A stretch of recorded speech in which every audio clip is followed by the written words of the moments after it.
Has anyone ever called you woo-woo? Because look, I love science. I study science. I follow scientific research. But I'm also the first person to be like, heck yeah, I'll hug that tree. Just give me a second. I need to wrap up this conversation that I'm having with my spiritual guides. So yeah, I guess you could say I qualify as being a bit woo-woo. I don't even mind. I like magic. I find it in nature. I find it in the lovely synchronicities that happen throughout the day. And I find it inside my soul when I'm settled into a meditative state. And guess what? Lots of spiritual practices were once considered woo-woo, and science first eschewed it, but later wound up proving the woo-woo to be too true. I'm so glad you could join me for today's fun and insightful episode.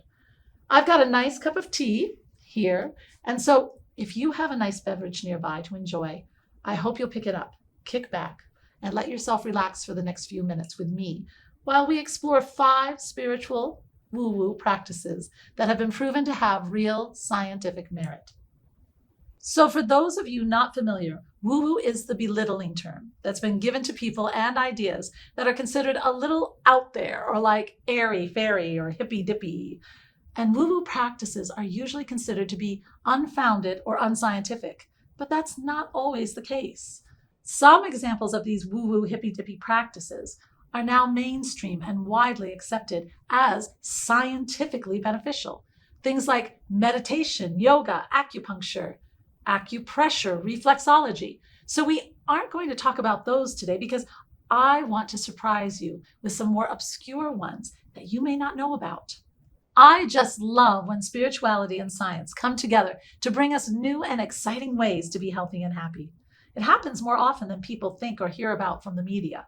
So, for number 1, I want to start out with a practice that has been labeled and poked fun of on television and movies as being really woo-woo. Burning sage is a practice that is typically considered a Native American tribal practice, but it actually dates back to prehistoric times, and it's been documented as have been used in nearly every corner of the world by our ancient ancestors. They believed that burning sage cleared their space of unwanted spirits and purified their energy.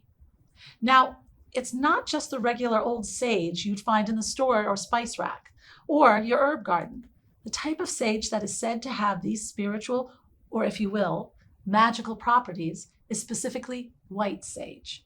So this white sage is dried in a bundle, and then you light it like you would an incense stick. And typically you go around your house and you just wave the sage around to chase away unwanted spirits or negative energy you don't want clinging to you or hanging around. Pretty woo-woo, hmm? Well, it turns out that studies conducted by the National Center for Biotechnology Information have proven that sage smoke is antimicrobial, meaning it kills bacteria in the air. So yeah, it literally cleanses the air. In fact, scientists have observed that sage can clear up to 94% of airborne bacteria because it releases negative ions that cancel out the positive ions that are emitted by most bacteria. Not only that, but it also emits ursolic acid, which has strong anti-inflammatory properties. So, who's woo-woo now? For number 2, we have crystal energy healing.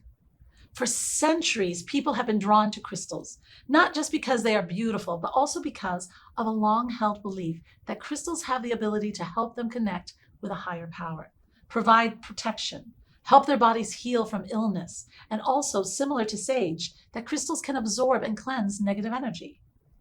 So, in the 1800s, 2 French physicists discovered that when you apply pressure to crystals, that it will generate an electric charge. They also learned that crystals can absorb electromagnetic waves and then transduce or transform those electromagnetic waves into mechanical energy, or vice versa. And because everything on this earth is energy, we ourselves are literally made up of pure energy. Crystals do have certain healing properties. They can help you sleep. They can help you energize. And guess what? Your cell phone wouldn't work without them. Computer chips need crystals in order to function properly. That's how powerful and effective they are at shifting and transforming energy. How cool is that? Number 3, sound baths. Sound baths are like a meditative experience where a room is filled with waves of soothing, echoing sound, usually from a wind instrument or gongs or Tibetan singing bowls, chimes, tuning forks, just to name a few. It's also known as sound healing, okay? And it's been used by many cultures for thousands of years. The woo-woo claim back then was that sound baths can help heal the body from illness. It was used as a sort of medical treatment. Well, of course, Western medicine, as much as we appreciate science, discarded the idea of sound therapy as being unfounded, airy-fairy, and hippy-dippy, right? Well, have you noticed lately that sound baths are making a comeback? That's because new research recently proved that the soothing vibrational effects of our sound baths shut off our body's fight or flight reflex, which means less stress hormones flooding the system. The now proven results of a good sound bath include lower blood pressure, a stabilized heart rate, a calmer state of mind, and it can help reduce pain and inflammation. People are now starting to use sound baths to help treat symptoms of diabetes, depression, insomnia, chronic pain, and most people in the studies conducted reported being able to tell a noticeable improvement in their conditions. And last on our list of woo-woo that is true, we have number 4, vision boards. A vision board is usually a collage of images, words, and sometimes little trinkets that represent the future a person would like to create for themselves. The woo-woo of it is that if you keep it somewhere where you see it every day, then eventually what you see will come true. Sounds like magical thinking, right? Well, it is, and it isn't.